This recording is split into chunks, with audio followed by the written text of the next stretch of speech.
ये दोनों विधायक हमारे लक्ष्मण सिंह और डॉक्टर बनवारी लाल, ये इस इलाके की, इस रेवाड़ी जिला के जनता और नागरिकों के खिलाफ कार्रवाई कर रहे हैं। लक्ष्मण सिंह कह रहे हैं मैं जनता प्रतिनिधि हूँ, तो ये कौन बैठा? ये जनता नहीं है क्या?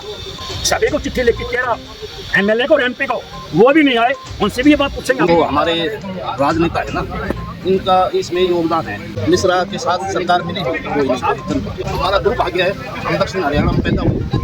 इसमें सरकार की बहुत मोटी कमी है। सरकार की मंशा ये है कि एनजीओ अब भी यहाँ रहे। हाँ, हमारी संघर्ष समिति ने फैसला किया है कि जो भी जनप्रतिनिधि यहाँ नहीं आएगा, समर्थन नहीं करेगा, उसका विरोध करेंगे, उसका बहिष्कार करेंगे। नमस्कार, आप देख रहे हैं दैनिक साथी। रेवाड़ी सेक्टर 4 कन्या विद्यालय भवन एनजीओ को देने के खिलाफ स्कूल बचाओ संघर्ष समिति ने 18 जून को महापंचायत बुलाने का ऐलान कर दिया है। शासन व प्रशासन को अल्टीमेटम दिया गया है, यदि 18 जून से पहले एनजीओ व सरकार के बीच हुआ एमओयू कैंसिल व लिखित आदेश नहीं आया तो 18 को महापंचायत का आयोजन कर बड़े आंदोलन का ऐलान कर दिया जाएगा। धरना स्थल पर नहीं पहुंचने वाले सांसद विधायकों के खिलाफ भी महापंचायत में निंदा प्रस्ताव पास करने का फरमान जारी कर दिया गया है। जिस तरह से आंदोलन आगे बढ़ रहा है, कहीं न कहीं सरकार की चिंताएं भी बढ़ रही हैं, क्योंकि जनमानस कहीं न कहीं इस पूरे मसले पर सरकार के खिलाफ दिखाई दे रहा है। ऐसे में देखना होगा कि इस पूरे मसले को लेकर सरकार क्या निर्णय लेती है। क्या निर्णय लिया गया है? 17 तारीख तक अगर एमओयू कैंसिल नहीं होता है, अगर लिखित में कोई आदेश नहीं आते हैं, तो 18 तारीख को महापंचायत का निर्णय लिया मतलब 18 तारीख को महापंचायत बुलाई जाएगी। अगर इससे पहले ये हमें दे देते हैं, लिखित आदेश दे देते हैं कि आपकी बिल्डिंग आप बुलाई जा रही है, लिखित आदेश आएंगे तो हम उसको नहीं करेंगे, अन्यथा।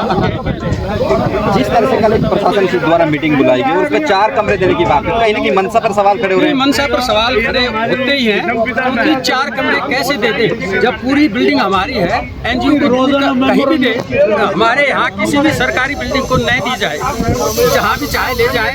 और इनके मैं एक बताना चाहूँगा आपको, 2018 से तक 15 से 18 तक हमारे टेन्योर रहा है। हमने सक्षम पत्रिका एक मैगजीन बनवाई है, इसमें पूरे जिले के हमारे बच्चे हैं, उनके डाटा है एकत्रित। अगर इसके पास इस तरह की कोई मैगजीन है, अगर इसके पास इस तरह की कोई IITN है तो ये उपलब्ध कराए हमें। प्रशासन दे, डीओ बताए, ये खुद बताए, किसी प्रकार का नहीं है। हमने उन बच्चों के नाम इसमें चिन्हित कर रखे हैं, हमारी टीचर्स के नाम चिन्हित है जिन्होंने नेशनल अवार्ड लिए हैं, स्टेट अवार्ड लिए हैं। शिक्षा मंत्री कहते हैं कि मिश्रा के आने के बाद शिक्षा में बदलाव आया है। हाँ, यही तो बात है। शिक्षा मंत्री जी बिल्कुल गलत कह रहे हैं। शिक्षा मंत्री जी एक पढ़े लिखे की तरह से बात नहीं की जा रही है, क्योंकि ये जिला 2015, 2016, 17, 18 कंटिन्यू 3 बार स्टेट में टॉप रहा है। शिक्षा मंत्री जी को पता होना चाहिए, अपना वक्तव्य ढंग से देना चाहिए। और मैं बनवारी लाल जी के भी विषय में कहूँगा कि इस प्रकार की भ्रमित बातें नहीं फैलाए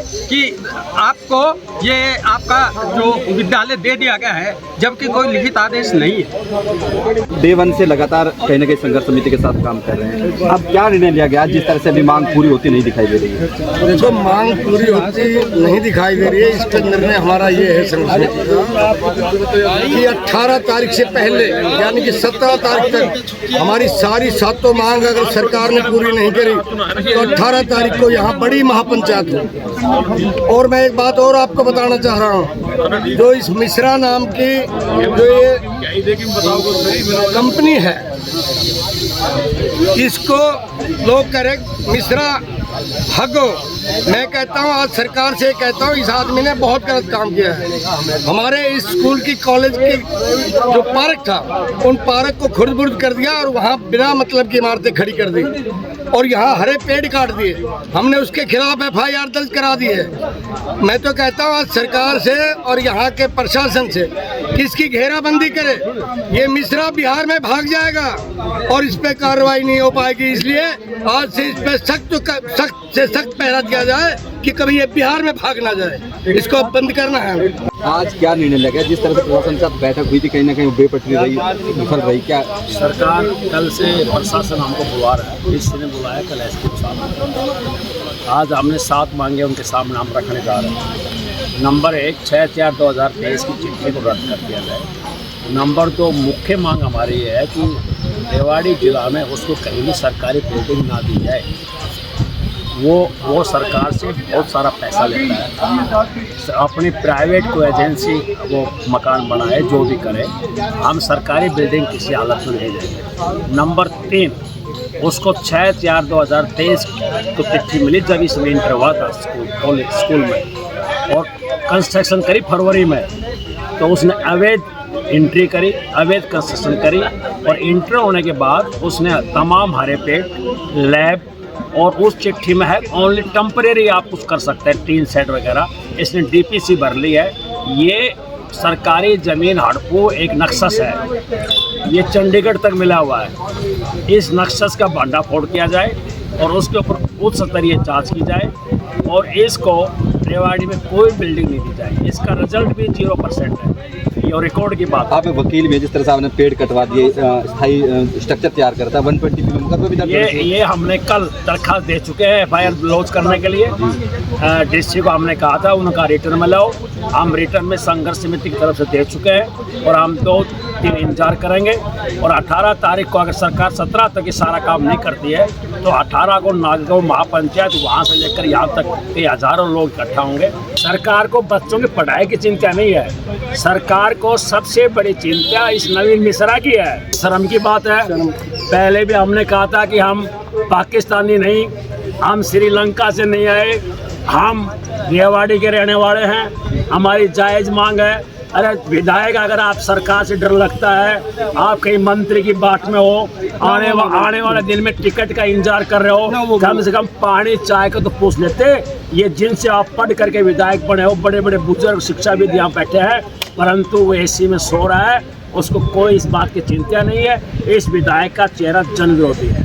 डॉक्टर बनवारीलाल ने 9 ने हमें धरना दिया, 9 को बयान दे दिया कि हमें विकल्प को बता दिया। पूरे देख कर चुनाव चल रही है, वो लोगों को बहकाने का काम वो भी कर रहे हैं। ये दोनों विधायक हमारे लक्ष्मण सिंह और डॉक्टर बनवारीलाल, ये इस इलाके की, इस रेवाड़ी जिला के जनता और नागरिकों के खिलाफ कार्रवाई कर रहे हैं। हम जनता के बीच में जाएंगे और 18 को प्रस्ताव, निंदा प्रस्ताव हाथ खड़े करके दोनों के खिलाफ निकलवाएंगे कि ये हमारे प्रतिनिधि है।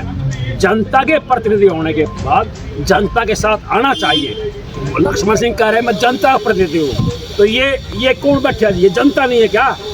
पूरे लोगों की जिला के तमाम भावनाएं इनके साथ जुड़ी हुई है। तो हम उनसे फिर रिक्वेस्ट करते हैं कि हम अगला कदम उठाएं, आप घर आकर करके हम पूछें कि क्या बात होगी, नींद क्यों नहीं खुल रही।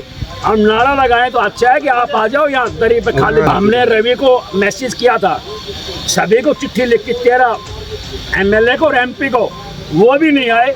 उनसे भी ये बात पूछेंगे, उनके खिलाफ निंदा प्रस्ताव बिल डेफिनेटली होगा। और आज जो यहाँ है, ये पहली बार रेवाड़ी में एक मंच बना है जो दलगत राजनीति से ऊपर है। सब देख रहे हैं आप, जो रोज जिन्हें कुर्तो पैदा करता है एक दूसरा का, आज यहाँ बैठे एक मुद्दे को लेकर। हमने यही कहा था पहले दिन, भाई व्यक्तिगत लांछना मत लगाना, ये जन पक्ष और सत्ता पक्ष के बीच का संघर्ष, लड़ाई है। यहाँ पक्ष और विपक्ष नहीं है। आप विपक्ष नहीं हो, आप जन पक्ष के रूप में यहाँ आओ। आज आ रहे हैं, आप देख रहे हैं। भी लड़ी थी, वो भी कहीं ना कहीं सक्सेसफुल, लेकिन इसको किस तरह से देखते हैं जिस तरह से लड़ाई शुरू हुई है? ये लड़ाई जो हमारे राजनेता है ना, इनका इसमें योगदान है, और इसके बहाने ये घमंड करना चाहते हैं इस मिश्रा के साथ मिलके। कोई मिश्रा की अपनी सोच नहीं है, मिश्रा के साथ सरकार मिलेगी कोई नहीं, कोई जनता कहीं ना कहीं कमजोर नेतृत्व तो इसका कारण नहीं लगता कि जिस तरह से यहाँ का कमजोर नेतृत्व है उसकी वजह से ये हालात हो रहे हैं लगातार? मैं ये कह रहा हूँ, ये हमारा दुर्भाग्य है। हम दक्षिण हरियाणा में पैदा हुए, और अब तक हमारा दुर्भाग्य था जो हम अपनी आवाज़ नहीं उठा रहे थे। अब हमारा क्षेत्र जाग गया है, और जो जनप्रतिनिधि कह रहे हैं भाई हमने भगा दिया, जनता को गुमराह कर रहे हैं। ओके जी, क्या कहेंगे? जिस तरह से धरना चल रहा है, आज काफ़ी दिन हो गए, अभी तक कोई सुनवाई नहीं हुई। तो ये धरना हमारा चल रहा है, और हमारी पूरी जनता रेवाड़ी की जाग चुकी है, और जो ये NGO को दी है, पूरी जनता इसका विरोध कर रही है।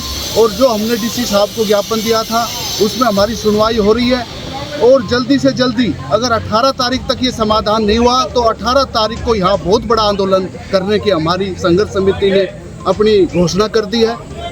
कल भी जैसे प्रशासन से मिले, प्रशासन ने कहा था 4-5 रूम आप ले लो और बाकी उनको दे दो। किस तरह देखते हैं, मतलब इस गलत नहीं हो रहा है? इसमें सरकार की बहुत मोटी कमी है। सरकार की मंशा ये है कि एनजीओ अब भी यहाँ रहे, क्योंकि जो डीसी साहब ने बात कही उससे ऐसा लगता था कि ये एनजीओ से मिली हुई है सरकार, और कोई बड़े जो भी कोई भी अधिकारी या मुख्यमंत्री या कोई शिक्षा मंत्री या कोई और बड़ा नेता मिला हुआ है। जब भी एक एनजीओ को जो बिहार का है उसको यहाँ एक तरीके से स्थापित करने की तैयारी कर रखी है, और जो क्षेत्र की आवाज़ उठा रहे हैं, हर पार्टी के नेता यहाँ आ चुके, पूरी जनता यहाँ आ चुकी, लिखित में दे चुके। उनकी बात को ना सुनकर एक आदमी की बात सुनना, लगता है कि सरकार इस एनजीओ से मिली हुई है। दूसरे स्टेट का आके हरियाणा में इस तरह से कर ले रहे, यहाँ वाले की सुनवाई नहीं, रूट्स की ज़्यादा अप्रोच होती, क्या लगता है वो? इसमें सरकार की कमी है। सरकार को देखना चाहिए कि ये आदमी कौन है, कहाँ से आया है, ये कितने बच्चों को पढ़ा रहा है, इसका बच्चों का रिकॉर्ड क्या है, कौन बच्चा MBBS IIT या कहाँ पे गया है। ये मोटी कमी सरकार की है, हमारी यहाँ के जनप्रतिनिधियों की कमी है, हमारे शिक्षा मंत्री की कमी है। ये कहा गया था जब जिस दिन तालाबंदी हुई थी उस दिन नेता नहीं आएंगे, जो भी वो सभी के पास चिट्ठी दी, सब चिट्ठी भी दी गई होगी आपकी तरफ से, नहीं आए, उनका मतलब बहिष्कार की बात कही, क्या कहेंगे? हाँ, हमारी संघर्ष समिति ने फैसला किया है कि जो भी जनप्रतिनिधि यहाँ नहीं आएगा, समर्थन नहीं करेगा, उसका विरोध करेंगे, उसका बहिष्कार करेंगे।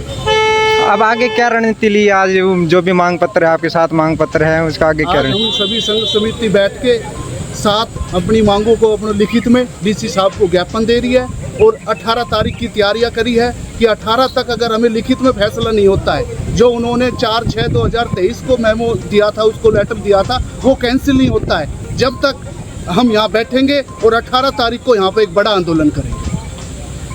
सर क्या कहेंगे, धरना के बाद 4-5 दिन से ऊपर हो गए और अभी तक कोई सुनवाई नहीं दे रही, मतलब बैठना पड़ रहा है, कैंडल मार्च निकालना पड़ रहा है? देखो, 3 शक्तियाँ होती हैं, गांव, राम और सरकार। ये जब अपने वाली पे आ जाती हैं तो कुछ भी कर सकती है। तो सरकार का पूर्णतः सहयोग है एक इंडिविजुअल आदमी पे, ये उसकी अपनी ट्यूनिंग है, उसका अपना सिस्टम है, उसने कैसे बैठाया, इसमें बहुत बड़ा आशीर्वाद है। इसमें अधिकारी भी शामिल है और नेता लोग भी शामिल है। शिक्षा मंत्री जी को आने से पहले अपने विभाग से वेरिफिकेशन करवाना चाहिए था, जिला शिक्षा अधिकारी के माध्यम से, कि भाई ये जो संस्था चल रही है इसका लेखा जोखा क्या है। मैं यहाँ जिला रोजगार अधिकारी के रूप में यहाँ कार्यरत रहा हूँ, अशोक कुमार यादव मेरा नाम है। तो आज क्या डिसीजन लिया है? जो आज ये जो संघर्ष समिति है उसके द्वारा निर्णय लिया गया है कि जो 7 मांगे हैं, इनको सभी के जो यहाँ उपस्थित हुए हैं, सभी पार्टियों के पदाधिकारी भी और जनता जनार्दन भी, उनके सभी के हस्ताक्षर इस पे मेमोरेंडम पे साइन करके और ये ज्ञापन के रूप में उपायुक्त महोदय को दिया जा रहा है कि या तो 17 तारीख तक से पहले इसकी जो मान्यता दी गई है लेटर 22/4/2023 को 2/4 हमारा 17 तक अगर मान्य नहीं गई तो आगे क्या करें? तो 18 तारीख को रविवार को बहुत बड़े रूप में जन आंदोलन के रूप में हजारों की संख्या में सरकार के खिलाफ सभी पार्टियां इस मुद्दे पे एक, और सभी जन साथियों का, सभी छत्तीस बिरादरी का पूर्ण सहयोग है। और रेवाड़ी के इतिहास में ये पहला नींव का पत्थर है। ये अश्वमेध यज्ञ के रूप में इसकी पूर्ण आहुति होगी, और अब जो भी किसी प्रकार का इस इलाके के साथ में अन्याय होगा, उस अन्याय को यहाँ की जनता सहन नहीं करेगी और उसका इसी रूप में जवाब दिया जाएगा।